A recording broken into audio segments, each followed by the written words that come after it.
जय हिंद, वंदे मातरम। नमस्कार साथियों, स्वागत है आप सभी का आपके अपने यूट्यूब चैनल अवतार क्लासेस में। मैं पाल प्रवीण। आज के वीडियो में बात करेंगे संविधान के प्रस्तावना भाग एवं अनुसूचियों से जुड़े महत्वपूर्ण प्रश्न इस वीडियो के माध्यम से कवर करेंगे।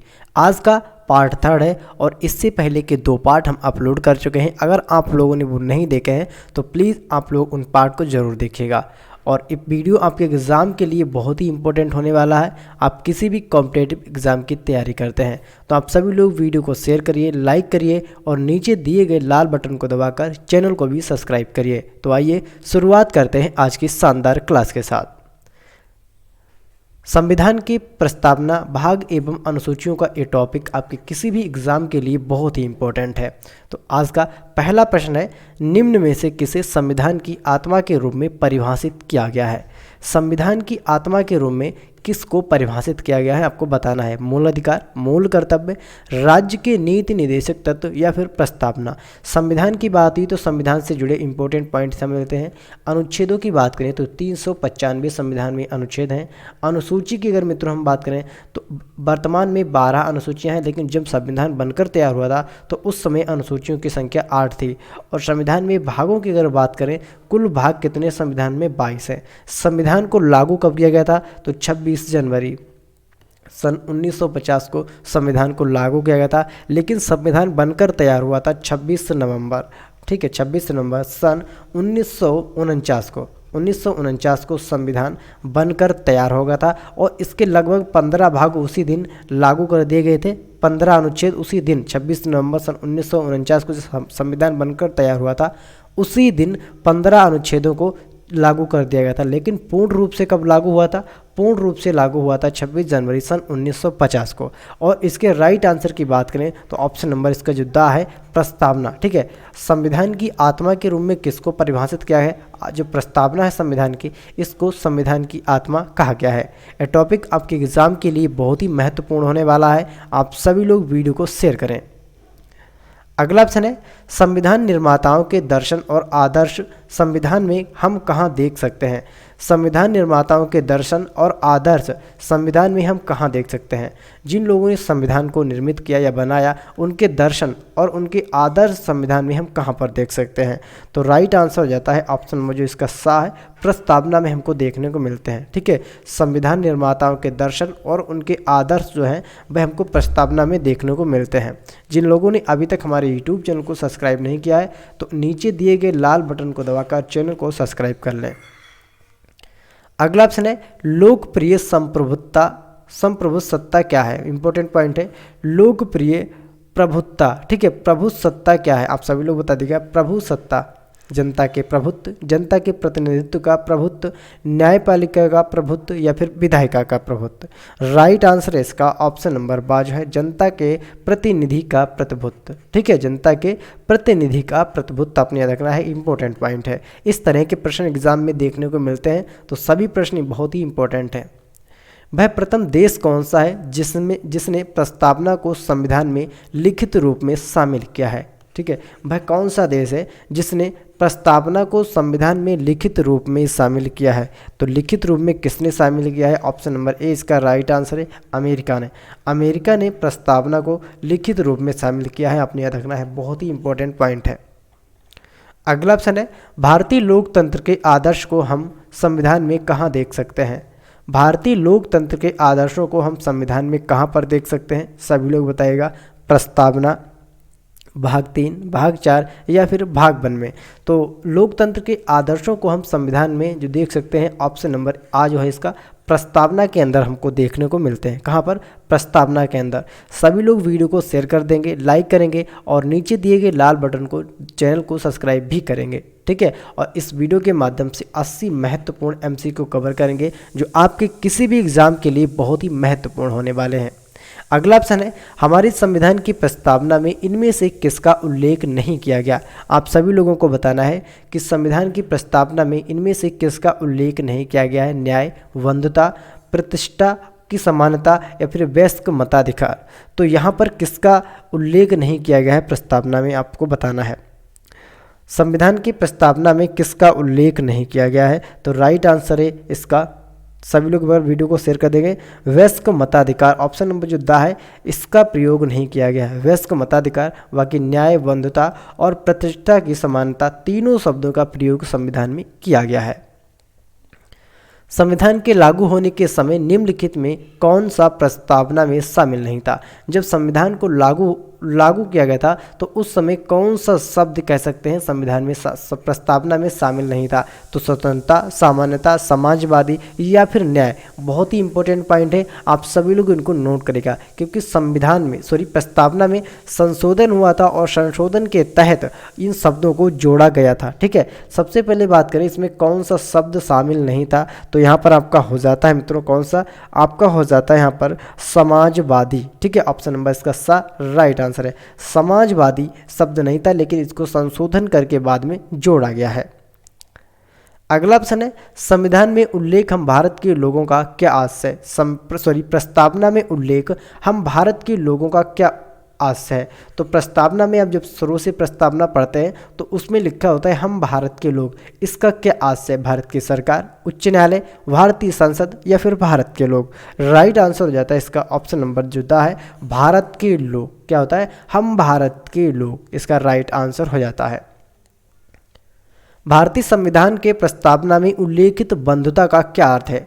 संविधान की प्रस्तावना में जो उल्लेखित शब्द है मित्रों बंधुता, इस शब्द का अर्थ क्या होता है? मित्रता, राजस्व, प्यार और लगाव या फिर भाईचारा। ठीक है, इसका बंधुता का जो अर्थ होता है वह क्या होता है? भाईचारा। ठीक है, इंपॉर्टेंट पॉइंट है, सभी प्रश्न बहुत ही इंपॉर्टेंट है, आप इनको स्टार बना के नोट करिएगा।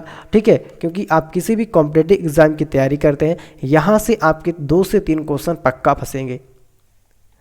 अगला ऑप्शन है भारतीय संविधान के अनुसार भारत एक है, यानी भारतीय संविधान के अनुसार भारत एक है धार्मिक राज्य, धर्मनिरपेक्ष राज्य, पूंजीवाद राज्य या फिर कुलीन तंत्र। कैसा राज्य है? तो यहाँ पर राइट आंसर हो जाता है इसका धर्मनिरपेक्ष राज्य। भारत एक संविधान के अनुसार कैसा राज्य है?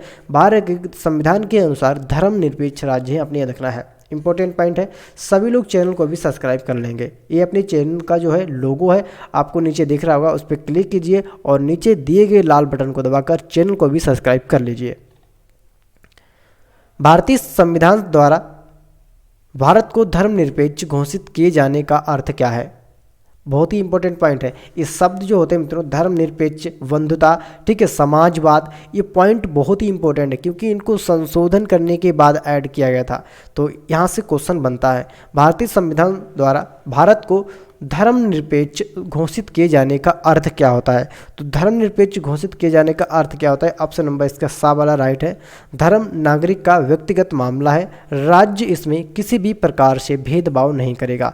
यानी राज्य सरकार या केंद्र सरकार, कोई भी सरकार हो तो वह किसी भी व्यक्ति के धर्म के मामले में कोई भी किसी भी प्रकार का वो नहीं करेगा। ठीक है, किसी भी प्रकार का उसके लिए कानून नहीं लाएगा और हर व्यक्ति अपने धर्म के हिसाब से अपने धर्म को लागू करेगा।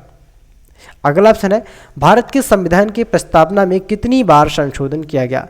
मोस्ट इंपॉर्टेंट क्वेश्चन है, प्रस्तावना में कितनी बार संशोधन किया गया, यहाँ पर आपसे पूछा गया है।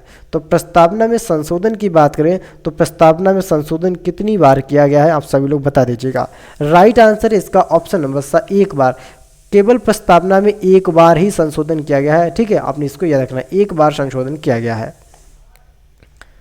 संविधान की प्रस्तावना में भारत को निम्नलिखित में से किस रूप में घोषित किया गया है? संविधान की प्रस्तावना में भारत को निम्नलिखित में से किस रूप में घोषित किया गया है? एक प्रभु संपन्न लोकतंत्र गणराज्य, एक समाजवादी लोकतंत्र गणराज्य, एक संप्रभुत्व संपन्न समाजवादी धर्म पंथ निरपेक्ष लोकतंत्र गणराज्य या फिर एक गणराज्य। राइट आंसर हो जाता है इसका ऑप्शन नंबर सा। ठीक है, एक प्रभुत्व संपन्न समाजवादी पंथ निरपेक्ष लोकतांत्रिक और गणराज्य के रूप में प्रस्तावना में भारत को कहा गया है। निम्न में से किसने संविधान सभा के समक्ष उद्देश्य प्रस्ताव को पेश किया था? तो किसने संविधान सभा के समक्ष उद्देश्य प्रस्ताव को प्रस्तुत किया था? तो जवाहरलाल नेहरू। ठीक है, ऑप्शन नंबर आ इसका राइट आंसर है। जवाहरलाल नेहरू ने संविधान सभा के समक्ष प्रस्ताव को पेश किया था, उद्देश्य प्रस्ताव को जवाहरलाल नेहरू ने पेश किया था। सभी लोग चैनल को भी सब्सक्राइब कर लीजिएगा। इनमें से किस संविधान संशोधन के द्वारा प्रस्तावना में समाजवादी, पंथनिरपेक्ष और अखंडता शब्दों को जोड़ा गया था? यानी किस संशोधन के तहत प्रस्तावना में समाजवादी, पंथनिरपेक्ष और अखंडता शब्दों को जोड़ा गया था? तो वह किस संविधान संशोधन के तहत जोड़ा गया था? ऑप्शन नंबर आ इसका राइट आंसर है। 42वां संविधान संशोधन के तहत प्रस्तावना में समाजवादी, पंथनिरपेक्ष और अखंडता शब्दों को जोड़ा गया था। ये प्रश्न बहुत ही इंपॉर्टेंट है आपके एग्जाम के लिए, यहाँ से प्रश्न कई बार पूछे गए हैं। ठीक है, अगला ऑप्शन है भारतीय संविधान की प्रस्तावना में निम्नलिखित में से किस अभिव्यक्ति का प्रयोग नहीं किया गया है? संविधान की प्रस्तावना में निम्नलिखित में से किस अभिव्यक्ति का प्रयोग नहीं किया गया है? सभी लोग कमेंट बॉक्स में छाप दीजिएगा। तो किसका प्रयोग नहीं किया गया है? संघीय, ऑप्शन नंबर इसका द राइट है। ठीक है, संघीय का प्रयोग नहीं किया गया है, बहुत ही इंपॉर्टेंट पॉइंट है। अगला ऑप्शन है प्रस्तावना का वह कौन सा गुण है जो यह कहता है कि कोई भी भारतीय नागरिक किसी अन्य नागरिक का अनादर ना करे? प्रस्तावना का वह कौन सा गुण है जो ये कहता है कि कोई भी भारतीय नागरिक किसी अन्य नागरिक का अनादर ना करे? न्याय, स्वतंत्रता, समानता या फिर बंधुता? ठीक है, तो वह कौन सा हो जाता है मित्रों? बंधुता, ऑप्शन नंबर इसका द राइट है। बंधुता, बंधुता क्या सिखाता है मित्रों? बंधुता भाईचारे में रहना सिखाता है, भाईचारे में। अगला ऑप्शन है भारत का संविधान भारत को निम्नलिखित रूप में घोषित करता है सिवाय साम्यवादी, लोकतांत्रिक गणराज्य, समाजवादी या फिर धर्मनिरपेक्ष? तो किस रूप में घोषित करता है? राइट आंसर है इसका मित्रों ऑप्शन नंबर आ, साम्यवादी के रूप में इसको घोषित करता है। ऑप्शन नंबर आ इसका राइट आंसर है। अगले ऑप्शन पर बात करेंगे निम्नलिखित में से किस संविधान संशोधन अधिनियम द्वारा प्रस्तावना में संशोधन किया गया था? तो किस संविधान संशोधन अधिनियम के द्वारा प्रस्तावना में संशोधन किया गया था, आप बता दीजिएगा। तो यहाँ पर राइट आंसर हो जाता है मित्रों ऑप्शन नंबर सा, 42वां संविधान संशोधन अधिनियम 1976 में। ठीक है, 1976 में 42वें संविधान संशोधन के तहत प्रस्तावना में सिर्फ एक बार क्या किया गया था? संशोधन किया गया था। आपने याद रखना है, बहुत ही इंपॉर्टेंट पॉइंट है। ठीक है, सभी लोग वीडियो को शेयर कर देंगे। अगला प्रश्न है निम्नलिखित में से किस शब्द का प्रस्तावना में उल्लेख नहीं किया गया है? प्रस्तावना में किस शब्द का उल्लेख नहीं किया गया है? तो राइट आंसर इसका ऑप्शन नंबर द, संघ का। ठीक है, प्रस्तावना में संघ का उल्लेख नहीं किया गया है। बाकी आपका प्रभुत्व संपन्न, लोकतांत्रिक गणराज्य, समाजवादी और धर्मनिरपेक्ष, इन तीनों शब्दों का प्रयोग किया गया है। अगला ऑप्शन है केशवानंद भारती बनाम भारत संघ के मामले में उच्चतम न्यायालय द्वारा दिए गया निर्णय एक ऐतिहासिक महत्व क्या था? बहुत ही इंपॉर्टेंट पॉइंट है, यहाँ से भी प्रश्न बना है। केशवानंद भारती बनाम भारत संघ के मामले में उच्चतम न्यायालय द्वारा दिया गया निर्णय का ऐतिहासिक महत्व क्या है? तो यहाँ पर ऐतिहासिक महत्व की बात करें तो उसका ऐतिहासिक महत्व क्या होता है, आप सभी लोग बता दीजिएगा। राइट आंसर है ऑप्शन नंबर द, संविधान के मूल ढांचे का सिद्धांत। क्या होता है? ऑप्शन नंबर इसका द राइट आंसर है, संविधान के मूल ढांचे का सिद्धांत। अगला ऑप्शन है इन शब्दों को प्रस्तावना के किस क्रम में रखा गया है? आप सभी लोगों को बताना है। जो यहाँ पर आपके शब्द दे रखे हैं लोकतांत्रिक, समाजवादी, प्रभुत्व संपन्न, धर्मनिरपेक्ष या फिर गणतंत्र, इन शब्दों को प्रस्तावना में किस क्रम में रखा गया है? तो क्रम की यहाँ पर बात करें मित्रों, राइट आंसर हो जाता है इसका ऑप्शन नंबर आ। सबसे पहले तो आपका रखा क्या है? प्रभुत्व संपन्न। ठीक है, फिर उसके बाद आपका क्या रखा गया है? उसके बाद आपका रखा है समाजवादी, और फिर आपका तीसरे नंबर पर आता है गणतंत्र, और चौथे नंबर पर आपका आता है लोकतंत्र, और पांचवें नंबर पर आ जाता है मित्रों आपका क्या आता है? धर्मनिरपेक्ष। ठीक है, राइट आंसर हो जाता है आपका ऑप्शन नंबर आ। आपने याद रखना है, बहुत ही इंपॉर्टेंट पॉइंट है।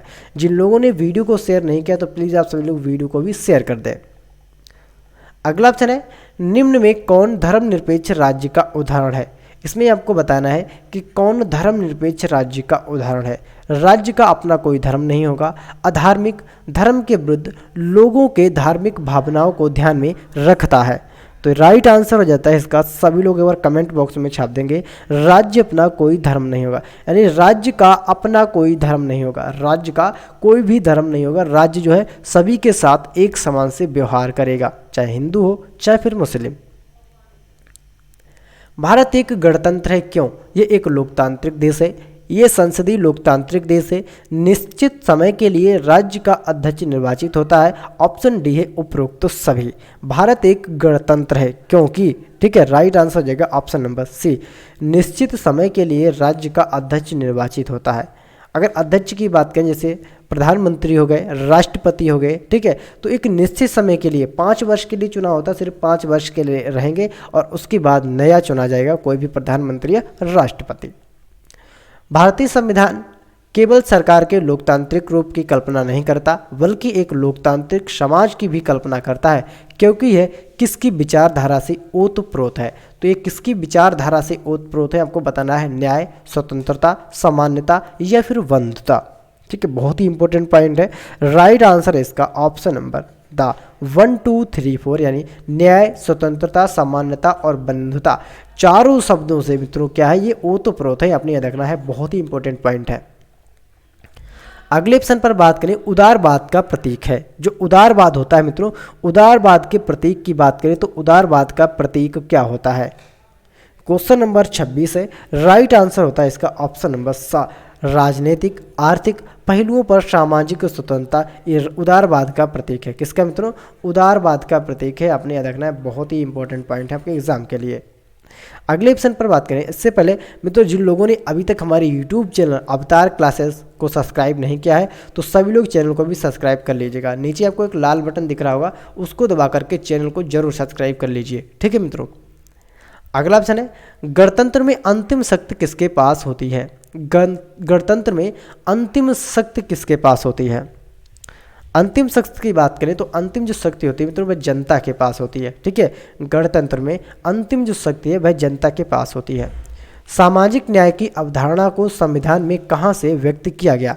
सामाजिक न्याय की अवधारणा को संविधान में कहाँ से व्यक्त किया गया है। राइट आंसर है इसका ऑप्शन नंबर द, उद्देशिका से इसको व्यक्त किया गया है, आपने याद रखना है, बहुत ही इंपॉर्टेंट पॉइंट है आपके एग्जाम के लिए। सभी लोग वीडियो को एक बार शेयर कर देंगे। जब 26 जनवरी 1950 को भारत का संविधान लागू किया गया था तब भारतीय गणतंत्र की वास्तविक संवैधानिक स्थिति क्या थी। एक लोकतांत्रिक गणराज्य, एक संपूर्ण प्रभुत्व संपन्न लोकतांत्रिक गणराज्य, एक संपूर्ण प्रभुत्व संपन्न धर्मनिरपेक्ष लोकतांत्रिक गणराज्य, या फिर द आपका है एक संपूर्ण प्रभुत्व संपन्न धर्मनिरपेक्ष समाजवादी लोकतांत्रिक गणराज्य। राइट आंसर क्या हो जाएगा इसका, आप सभी लोग कमेंट बॉक्स में छाप दीजिएगा। ठीक है, राइट आंसर की बात करें इसका ऑप्शन नंबर बा, एक संपूर्ण प्रभुत्व संपन्न लोकतांत्रिक गणराज्य इसका राइट आंसर है। सभी लोग वीडियो को शेयर कर देंगे। भारतीय संविधान में अवशिष्ट शक्तियों का क्या अर्थ है। भारतीय संविधान में अवशिष्ट शक्तियों का क्या अर्थ है। अवशिष्ट शक्तियों की अगर बात करें तो इनका क्या अर्थ होता है। राइट आंसर है इसका ऑप्शन नंबर द, वह विधायी शक्ति जो संघ सूची, राज्य सूची व समवर्ती सूची के विषय के अंतर्गत नहीं दी गई है उसको क्या कहा जाता है, उसको अवशिष्ट शक्तियों का अर्थ कहा जाता है। भारतीय संविधान के अनुसार अवशिष्ट विषय पर कानून बनाने की शक्तियां किसके पास होती हैं। भारतीय संविधान के अनुसार अवशिष्ट विषय पर कानून बनाने की शक्तियां किसके पास होती हैं। इंपॉर्टेंट पॉइंट है, वीडियो को एक बार शेयर कर देंगे मित्रों तक। ठीक है, बहुत ही इंपॉर्टेंट पॉइंट है। क्वेश्चन नंबर 31 है। राइट आंसर सभी लोग करेंगे। सही आंसर हो जाता है इसका संसद, ऑप्शन नंबर सा इसका राइट आंसर है। संविधान के अनुसार अवशिष्ट विषय पर कानून बनाने की जो शक्तियां हैं वह किसके पास होती हैं, संसद के पास होती हैं, अपने याद रखना है। भारतीय संविधान की 7वीं अनुसूची के तहत व्यापारिक गठन सूची का विषय है। तो व्यापारिक गठन यहाँ पर डैश डैश है, सूची का विषय है। ठीक है, तो किस सूची का विषय आपको बताना है, संघ, राज्य, वैश्विक या समवर्ती। राइट आंसर है ऑप्शन नंबर 10, समवर्ती सूची का यह विषय है। ठीक है, समवर्ती सूची का विषय। मित्रों अगर आपको हमारा कंटेंट पसंद आ रहा है, वीडियो को क्वालिटी पसंद आ रही है, ठीक है, वीडियो को कंटेंट पसंद आ रहा है तो प्लीज़ वीडियो को शेयर करें, लाइक करें और नीचे दिए गए लाल बटन को दबाकर चैनल को भी सब्सक्राइब जरूर करें। अगला ऑप्शन है, संविधान के किस भाग में नागरिकता का प्रावधान किया गया है। नागरिकता की अगर बात करें तो संविधान के किस भाग में नागरिकता का प्रावधान दिया गया है। तो नागरिकता के प्रावधान की बात करें तो किस में दिया गया है। राइट आंसर है ऑप्शन नंबर बा, ठीक है, भाग 2 में। भाग 2 में क्या दिया गया है, नागरिकता का प्रावधान। अनुच्छेद की बात करें तो 5 से 11, ठीक है, 5 से 11 में नागरिकता का प्रावधान दिया गया है। भारतीय संविधान में कितने अनुच्छेद थे, ठीक है, हम ऊपर आपसे डिस्कस कर चुके हैं। तो भारतीय संविधान में कितने अनुच्छेद थे आप कमेंट बॉक्स में छाप दीजिएगा, ठीक है। इस सवाल का आंसर आपको कमेंट बॉक्स में देना है कि भारतीय संविधान में कुल कितने अनुच्छेद थे। सभी लोग एक बार चैनल को सब्सक्राइब जरूर कर लेंगे, क्योंकि जब आप सब्सक्राइब करेंगे तो जब भी हम वीडियो को अपलोड करेंगे आप लोगों तक नोटिफिकेशन पहुंच जाएगा। तो आप जाइए नीचे दिए गए लाल बटन को दबाकर चैनल को सब्सक्राइब कर लीजिए। भारतीय संविधान में कितने भाग हैं, तो भारतीय संविधान में भाग की बात करें तो वर्तमान समय में 22 भाग हैं संविधान के अंदर, ठीक है। संविधान में कुल कितने भाग हैं, 22। संविधान के किस भाग में मूल अधिकार दिए गए हैं, तो किस भाग में मूल अधिकारों की चर्चा की गई है संविधान में, तो मूल अधिकार जो है संविधान के किस भाग में, भाग 3 में मूल अधिकार दिए गए हैं, ठीक है। और अनुच्छेद 12 से 35 तक आपने याद रखना है, इसमें मूल अधिकारों की चर्चा है, आपने याद रखना है। संविधान के भाग 4 में निम्नलिखित में से किसका उल्लेख किया गया है, मूल अधिकार, नागरिकता, राज्य के नीति के निदेशक तत्व या फिर संघ की कार्यपालिका। राइट आंसर है ऑप्शन नंबर सा, राज्य के नीति के निर्देशक तत्व इसमें दिए गए हैं भाग 4 में। और भाग 4 आपका कहाँ से स्टार्ट होता है, 36 से 51, ठीक है, आपने याद रखना है। अगला ऑप्शन है हमारे संविधान में आर्थिक नियोजन शामिल है। हमारे संविधान में आर्थिक नियोजन शामिल है संघ सूची में, राज्य सूची में, समवर्ती सूची में या किसी अविशिष्ट सूची में नहीं है। तो राइट आंसर हो जाता है इसका, सभी लोग कमेंट बॉक्स में छाप दीजिएगा समवर्ती सूची, ऑप्शन नंबर सा इसका राइट आंसर है। समवर्ती सूची में आर्थिक नियोजन शामिल है। अगला ऑप्शन है निम्नलिखित में कौन सा विषय समवर्ती सूची के अंतर्गत आता है, तो यहाँ पर कौन सा विषय जो है समवर्ती सूची के अंतर्गत आता है अंतर्राष्ट्रीय नदियाँ, मजदूर संघ, नागरिकता, स्थानीय स्वशासन, ठीक है। तो इसका राइट आंसर क्या हो जाता है, ऑप्शन नंबर वाह, मजदूर संघ। मजदूर संघ समवर्ती सूची के अंतर्गत आते हैं, आपने याद रखना है, इंपॉर्टेंट पॉइंट है। एग्जाम में आपसे पूछ लेगा कि समवर्ती सूची के अंतर्गत कौन से ऐसे विकल्प दे रखे होंगे, तो कौन सा संघ आता है, तो मजदूर संघ समवर्ती सूची के अंतर्गत आता है। भारत के संविधान में कितनी अनुसूचियां हैं, तो संविधान में अनुसूचियों की बात करें वर्तमान में, ठीक है, वर्तमान में अनुसूचियां कितनी है, वर्तमान में 12। लेकिन जब संविधान बनकर बना था, ठीक है, बना था तब कितनी थी, तब अनुसूचियों की संख्या 8 थी, लेकिन वर्तमान में कितनी है, 12। सभी लोग चैनल को भी सब्सक्राइब कर लें। भारतीय संघ में कितने राज्य हैं, तो भारतीय संघ में राज्यों की बात करें तो वर्तमान में 28 राज्य हैं और 8 केंद्र शासित प्रदेश हैं। 28 राज्य और 8 केंद्र शासित प्रदेश हैं वर्तमान में, आपने याद रखना है। भारत में संघ राज्य क्षेत्रों की संख्या कितनी है, संघ राज्य क्षेत्रों की संख्या कितनी है, तो यहाँ पर 8 राज्य यानी यूटी राज्यों की संख्या कितनी है, यूटी राज्यों की संख्या 8 है, आपने याद रखना है, इंपॉर्टेंट पॉइंट है। अगला ऑप्शन है भारतीय संविधान की 8वीं अनुसूची में भाषाओं की संख्या कितनी है, तो 8वीं अनुसूची में भाषाओं की संख्या की बात करें तो कितनी है, सभी लोग कमेंट बॉक्स में छाप दीजिएगा। तो वर्तमान में कितनी भाषाएं हैं, 22 भाषाएं शामिल हैं 8वीं अनुसूची में, आपने याद रखना कितनी, 22। इनमें से कौन सा संघ राज्य क्षेत्र नहीं है, कौन सा संघ राज्य क्षेत्र नहीं है, दादर और नागर हवेली, लक्षद्वीप, पुडुचेरी और त्रिपुरा। तो ये यहाँ पर बात करें संघ राज्य क्षेत्र कौन सा नहीं हो जाता है, सही आंसर है त्रिपुरा। त्रिपुरा एक राज्य है और बाकी तीनों आपके यूटी दे रखे हैं, ठीक है। अगला ऑप्शन है निम्न में कौन एक संघ राज्य क्षेत्र नहीं है, आपसे फिर पूछा गया है कौन एक संघ राज्य क्षेत्र नहीं है, तो यहाँ पर भी राइट आंसर हो जाएगा मित्रों, ऑप्शन नंबर 1 नागालैंड। नागालैंड एक राज्य संघ राज्य क्षेत्र नहीं है, बाकी पुदुचेरी, दमन और दीप, लक्षद्वीप ये आपके संघ राज्य यानी यूटी राज्य हो जाते हैं, ठीक है। और नागालैंड क्या है आपका, नागालैंड आपका एक राज्य है। जिन लोगों ने अभी तक चैनल को सब्सक्राइब नहीं किया तो प्लीज़ आप सभी लोग चैनल को भी सब्सक्राइब कर लीजिए, ये अपने चैनल का लोगो है। भारतीय संविधान की 8वीं अनुसूची में कौन सी भाषा बाद में जोड़ी गई, 8वीं अनुसूची में कौन सी भाषा जो है बाद में जोड़ी गई थी, तो इसका राइट आंसर हो जाएगा सिंधी, कोंकणी, मणिपुरी, नेपाली। ऑप्शन नंबर इसका सा राइट आंसर है, सिंधी, कोंकणी, मणिपुरी और नेपाली, इन भाषाओं को संविधान की 8वीं अनुसूची में बाद में जोड़ा गया। भारतीय संविधान की किस अनुसूची में दल बदल से संबंधित विषय का प्रावधान दिया गया है, तो आपको बताना है किस सूची में दल बदल से संबंधित विषय का प्रावधान दिया गया है? दल बदल से संबंधित विषय का जो प्रावधान है वह किस में दिया गया है? 10वीं अनुसूची, ऑप्शन नंबर इसका द राइट आंसर है, 10वीं अनुसूची में दिया गया है। निम्नलिखित में से किस अनुसूची में देश के विभिन्न राज्यों में अनुसूचित क्षेत्रों और अनुसूचित जनजातियों के प्रशासन और नियंत्रण का उपबंध किया गया है? तो किसमें किया गया है? अनुसूचित क्षेत्रों और अनुसूचित जातियों के प्रशासन और नियंत्रण का उपबंध किया गया है। आपको बताना है 3री, 5वीं, 7वीं और 9वीं अनुसूची। तो किसमें दिया गया है? सही आंसर इसका 5वीं अनुसूची में दिया गया है, ऑप्शन नंबर इसका वा राइट है। ठीक है, 5वीं अनुसूची में दिया गया है। भारतीय संविधान की 7वीं अनुसूची में वर्णित वन डैश सूची का विषय है। वर्णित सूची में वर्णित वन डैश सूची का विषय है और किसमें दिया गया आपको बताना है? संघ, राज्य, वैश्विक या फिर समवर्ती। तो यहाँ पर राइट आंसर हो जाएगा इसका ऑप्शन नंबर बा, राज्य का। ठीक है, वन राज्य सूची का विषय है, आपने रखना है। वन किसका विषय है? वन जो है राज्य सूची का विषय है, आपने रखना है। जिन लोगों ने अभी तक हमारे YouTube चैनल को सब्सक्राइब नहीं किया तो आपको नीचे एक लाल बटन दिख रहा होगा, उसको दबा करके चैनल को सब्सक्राइब कर लीजिए और बेल आइकन को भी ऑन कर दीजिए, क्योंकि जब भी हम वीडियो को अपलोड करेंगे आप लोगों तक नोटिफिकेशन पहुंच जाएगा। भारतीय संविधान की 7वीं अनुसूची के तहत सट्टेबाजी और जुआ डैश सूची का विषय है। 7वीं अनुसूची के तहत सट्टेबाजी और जुआ डैश सूची का विषय है। संघ, राज्य, वैश्विक या समवर्ती।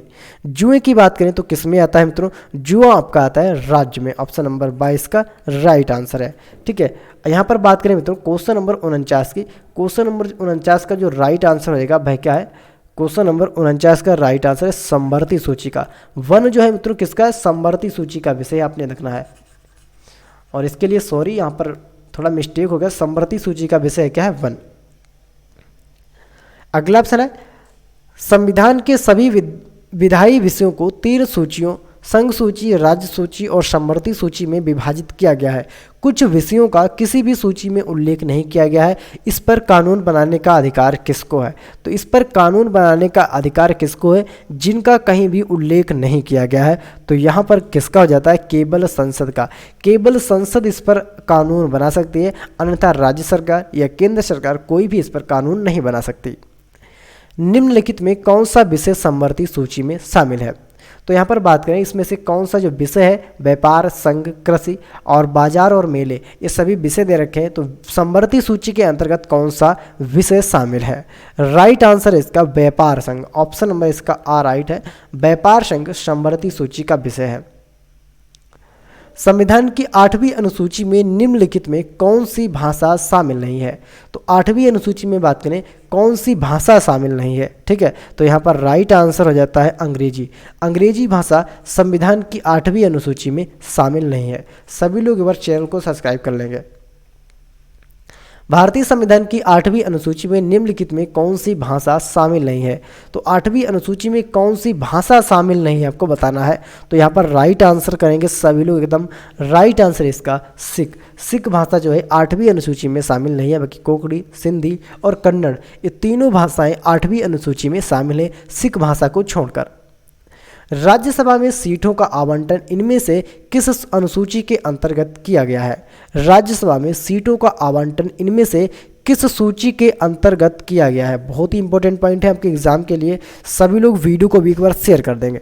ठीक है, राइट आंसर है चौथी, ऑप्शन नंबर आ, चौथी अनुसूची का विषय है, आपने याद रखना है। ठीक है, सीटों का आवंटन चौथी अनुसूची के अंतर्गत दिया गया है। संसद को संघ सूची के विषय में कानून बनाने के लिए किस राज्य के राज्य सरकार से परामर्श लेना आवश्यक है? आप बता दिएगा। असम, राजस्थान, जम्मू कश्मीर, केरल। राइट आंसर है option number C, Jammu Kashmir से क्या लेना है? उसको परामर्श लेना है, तब जाकर संसद उस पर कानून बना सकती है। सिविल मामलों जैसे विवाह, तलाक, विरासत आदि के मामलों पर संविधान ने किसे कानून बनाने का अधिकार दिया है?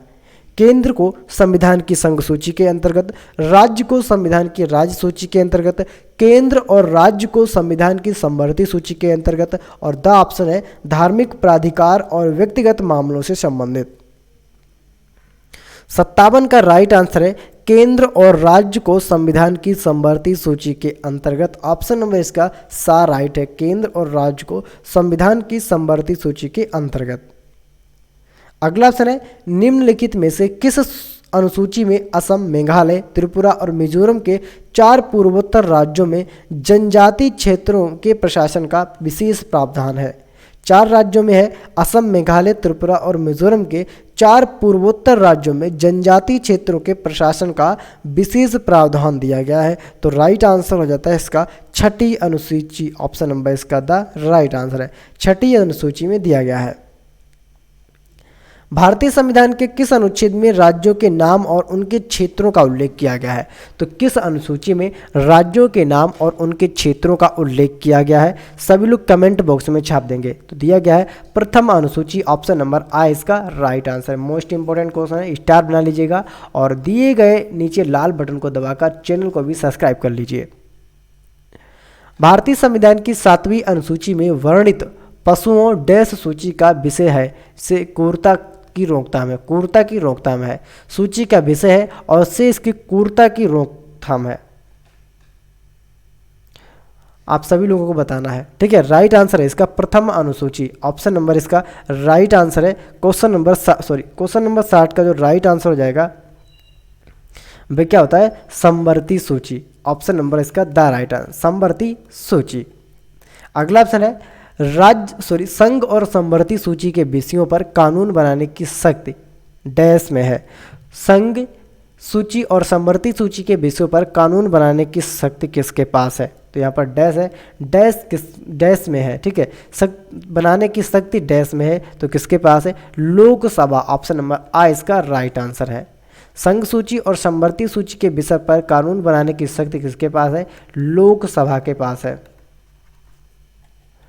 अगला ऑप्शन है भारतीय संविधान की 7वीं अनुसूची में वर्णित जनसंख्या नियंत्रण और परिवार नियोजन सूची का विषय है। भारतीय संविधान की 7वीं अनुसूची में वर्णित जनसंख्या नियंत्रण और परिवार नियोजन सूची का विषय है। क्वेश्चन नंबर 62 है। राइट आंसर है समवर्ती सूची का विषय है, ठीक है, समवर्ती सूची। भारतीय संविधान की 7वीं अनुसूची में वर्णित भारतीय रिजर्व बैंक का सूची विषय क्या है? भारतीय रिजर्व बैंक डैश सूची का विषय क्या है? यहाँ पर डैश है, डैश सूची का विषय है संघ, राज्य, वैश्विक या फिर समवर्ती। राइट आंसर हो जाता है इसका मित्रों ऑप्शन नंबर द समवर्ती सूची का विषय है, ठीक है। भारतीय संविधान की 7वीं अनुसूची में वर्णित सार्वजनिक स्वास्थ्य और स्वच्छता अस्पताल और दवाखाने डैश सूची का विषय है। तो किस सूची के अंतर्गत आते हैं? राइट आंसर है संघ सूची, ठीक है। संघ सूची के अंतर्गत क्या आता है? उनकी स्वच्छता, अस्पताल है उनकी स्वच्छता और दवाखानों की सूची का विषय जो किसमें आता है? संघ में। 9वीं अनुसूची भारतीय संविधान में कब जोड़ी गई? 9वीं जो अनुसूची है मित्रों ये भारतीय संविधान में कब जोड़ी गई थी? 9वीं अनुसूची। राइट आंसर हो जाता है प्रथम संविधान संशोधन के अंतर्गत। ऑप्शन नंबर आ प्रथम संविधान संशोधन के अंतर्गत 9वीं अनुसूची को जोड़ा गया था। निम्न में से कौन सा विषय राज्य सूची के अंतर्गत आता है? इनमें से कौन सा विषय राज्य सूची के अंतर्गत आता है? कृषि, दंडविधि, शिक्षा और रक्षा। राइट आंसर हो जाता है ऑप्शन नंबर आ कृषि। कृषि जो है वह राज्य सूची के विषय के अंतर्गत आता है। सभी लोग वीडियो को शेयर कर देंगे और नीचे दिए गए लाल बटन को दबाकर चैनल को भी सब्सक्राइब कर लेंगे। भारतीय संविधान की 7वीं अनुसूची में वर्णित विकलांग और बेरोजगारों को राहत सूची का विषय है। भारतीय संविधान की 7वीं अनुसूची में वर्णित विकलांग और बेरोजगारों को राहत सूची का विषय है। तो किसका विषय है? ठीक है, राज्य का। ऑप्शन नंबर 22 का राइट आंसर है। बेरोजगारों को राहत और सूची का विषय है राज्य का। भारतीय संविधान के संघ सूची में कुल कितने विषय हैं? भारतीय संविधान की संघ सूची में कुल कितने विषय दिए गए हैं? बहुत ही इंपॉर्टेंट पॉइंट है। कुल विषय इसमें कितने दिए गए हैं? 97। ठीक है, किसमें? भारतीय संविधान की संघ सूची में 97 विषय दिए गए हैं। भारतीय संविधान की 7वीं अनुसूची में वर्णित शोधन अक्षमता और दिवाला डैश सूची का विषय है। शोधन अक्षमता और दिवाला डैश सूची का विषय है। तो किसका हो जाता है? समवर्ती सूची का है विषय है। आपने रखना समवर्ती सूची। सभी लोग वीडियो को भी शेयर कर देंगे। निम्नलिखित में कौन सा विषय हमारे संविधान की समवर्ती सूची में शामिल नहीं है। आपको बताना है मित्रों कि कौन सा विषय संविधान की समवर्ती सूची में शामिल नहीं है। शेयर बाजार और वायदा बाजार, ऑप्शन नंबर वाई इसका राइट आंसर। शेयर बाजार और वायदा बाजार इस संविधान की समवर्ती सूची में शामिल नहीं है। भारतीय संविधान की 7वीं अनुसूची किससे संबंधित है। जो भारतीय संविधान की 7वीं अनुसूची है ये किससे संबंधित है। 7वीं अनुसूची की बात करें तो किससे संबंधित है। केंद्र व राज्यों के बीच शक्तियों का बंटवारा, ऑप्शन नंबर इसका राइट आंसर है। केंद्र व राज्यों के बीच शक्तियों का बंटवारा इस संविधान की 7वीं अनुसूची से संबंधित है। शिक्षा को किस सूची में शामिल किया गया है। मोस्ट इंपॉर्टेंट क्वेश्चन है। जो शिक्षा है, ठीक है, शिक्षा को किस सूची के अंतर्गत शामिल किया गया है। शिक्षा समवर्ती सूची के अंतर्गत इसको रखा गया। शिक्षा को समवर्ती सूची के अंतर्गत रखा गया है। निम्न में कौन संघ सूची में शामिल नहीं है। आपको बताना है कि कौन जो निम्न में संघ सूची में शामिल नहीं है। जनगणना, बैंकिंग, मजदूर संघ या फिर विदेशी कर्ज। मजदूर संघ, ऑप्शन नंबर इसका राइट आंसर है। मजदूर संघ को संघ सूची में शामिल नहीं किया गया है। सभी लोग अगर वीडियो को शेयर कर देंगे और जिन लोगों ने अभी तक हमारे YouTube चैनल अवतार क्लासेस को सब्सक्राइब नहीं किया है तो मित्रों आपको यहाँ पर एक नीचे लाल बटन दिख रहा होगा, उसको दबा करके चैनल को सब्सक्राइब कर दीजिएगा, ठीक है। और वीडियो को बेल आइकन को भी ऑन कर दीजिएगा, वीडियो को शेयर कर दीजिएगा। भारतीय संविधान में निम्न में कौन सी अनुसूची में दल बदल कानून है। किस अनुसूची में दल बदल कानून दिया गया है आपको बताना है। बहुत ही इंपॉर्टेंट पॉइंट है। दल बदल कानून की बात करें तो 10वीं अनुसूची, ऑप्शन नंबर 22 का राइट आंसर है। दल बदल का कानून 10वीं अनुसूची में दिया गया है। भारतीय संविधान की 7वीं अनुसूची के तहत विदेशी अधिकार क्षेत्र सूची का विषय है। 7वीं अनुसूची के तहत विदेशी अधिकार क्षेत्र का विषय है संघ, राज्य, वैश्विक या फिर समवर्ती। राइट आंसर हो जाता है इसका संघ, ऑप्शन नंबर आई इसका राइट आंसर है संघ, ठीक है। भारतीय संविधान की 7वीं अनुसूची में वर्णित केंद्रीय खुफिया एवं जांच ब्यूरो डैश सूची का विषय है। 7वीं अनुसूची में वर्णित केंद्रीय खुफिया एवं जांच ब्यूरो डैश सूची का विषय है संघ, राज्य, वैश्विक या फिर समवर्ती। राइट आंसर ये संघ सूची का विषय, किसका, संघ। खुफिया एवं जांच ब्यूरो संघ सूची का विषय है। अगला ऑप्शन है भारतीय संविधान की 7वीं अनुसूची में शामिल संयुक्त राष्ट्र संघ सूची का विषय है। 7वीं अनुसूची में संयुक्त राष्ट्र जो संघ है मित्रों ये किस सूची का विषय है। तो राइट आंसर हो जाता है इसका संघ सूची का विषय, किसका, संयुक्त राष्ट्र संघ, ये संघ सूची का विषय है। भारतीय संविधान की 7वीं अनुसूची के तहत भवनों एवं भूमि पर कर सूची का विषय है। तो कर सूची का विषय किसके अंतर्गत आता है आपको बताना है। बहुत ही इंपॉर्टेंट पॉइंट है, ठीक है। राइट आंसर ये राज्य सूची के अंतर्गत आता है। 7वीं अनुसूची के तहत भवनों एवं भूमि पर जो कर दिया जाता है या लिया जाता है वह राज्य सूची के अंतर्गत आता है। अगला ऑप्शन है सूची फर्स्ट को सूची सेकेंड के साथ सम्मिलित कीजिए और सूचियों के नीचे दिए गए कूटों का प्रयोग कर सही से उत्तर चुनिए। यहाँ पर आपको एक सूची दी गई है और आपको क्या बताना है मित्रों, आंसर बताना है कि इसका राइट आंसर क्या होगा, ठीक है। सभी लोग कमेंट बॉक्स में आंसर छाप दीजिएगा। जिन लोगों ने वीडियो को शेयर नहीं किया तो प्लीज़ आप सभी लोग वीडियो को भी शेयर कर देंगे, क्योंकि आज की वीडियो बहुत ही इंपॉर्टेंट है। आप किसी भी कॉम्पिटिटिव एग्जाम की तैयारी करते हैं उसके लिए, ठीक है। जिन लोगों ने वीडियो को नहीं शेयर किया आप सभी लोग शेयर कर देंगे।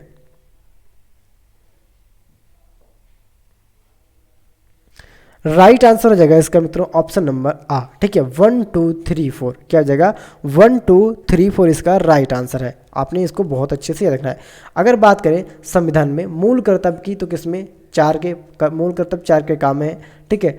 राज्य संघ भाग 3 में आपका क्या भाग आपका दे रखा है यहाँ पर 8 में संघ राज्य क्षेत्र, भाग 4 में क्या दे रखा है पंचायती राज व्यवस्था और भाग आपका 10 में नगर पालिकाओं से संबंधित है। आपने इसको याद रखना है, ठीक है। 9 में क्या दे रखा है नगर पालिकाएं। ये पॉइंट आपके लिए बहुत ही इंपॉर्टेंट है, आप किसी भी कॉम्पिटिटिव एग्जाम की तैयारी करते हैं उसके लिए, ठीक है।